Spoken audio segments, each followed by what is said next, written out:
அண்ணன் செங்கோட்டையன் அவர்கள் அந்த பிறகு ஒரே ஒரு வருஷம் முடிவாச்சு. சென்ட் ஜார்ஜ் கோட்டை உறுதியாயிடுச்சு. கழக தலைவர் அவர்களுக்கும் பொதுச் செயலாளர் ஆனந்தன் அவர்களுக்கும் கழக தோழர் அவர்களுக்கும் என்னுடைய வணக்கத்தை தெரிவித்து,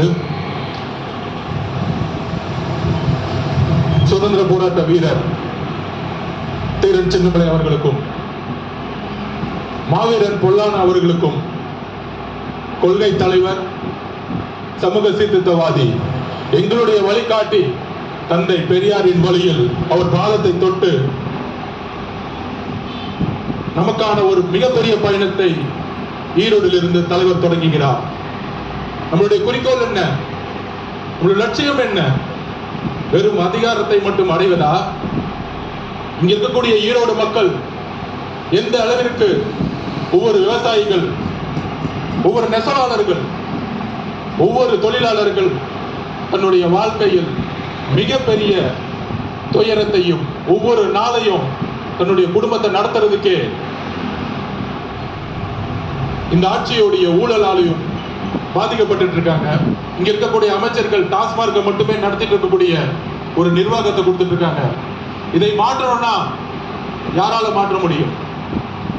யாரால மாற்ற முடியும்? நீங்க சொல்லுங்க. யாரால மாற்ற முடியும்? தளபதி விஜய் அவர்களால மாற்ற முடியும். எந்த கட்சியால மாற்ற முடியும்? டிவிகே. இன்றைக்கு இருக்கக்கூடிய ஒரே நம்பிக்கை டிவிகே தான். அதாவது ரீசெண்டா ஒரு மாநாடு, இளைஞர் மாநாடு மாதிரி நடத்தினாங்க. எப்படி? இளைஞர் மாநாடு மாதிரி. அங்க ஆனா இளைஞர்களே இருக்க மாட்டாங்க. ஆனா அங்க ஒரு இளைஞர் இருக்காரு. அவங்க அப்பா பையன், அவங்க 2 இளைஞர்கள் தான் தமிழ்நாட்டுல. அந்த இளைஞர்கள் சொல்றாங்க, மாநாடு போட்டு இளம் பெரியாரா? யாருப்பா இளம் பெரியாரு? பெரியாரோட வரலாறு தெரியுமா? பெரியார் ஸ்பெல்லிங் படிக்க தெரியுமா உனக்கு? மண்ணில படிக்க கொடுத்தா? இதே ஈரோட்டில் மண்ணில் எத்தனை சொற்பொழிவுகள், எத்தனை மாநாடு, எத்தனை உழைப்பு, 70 வருட உழைப்பு.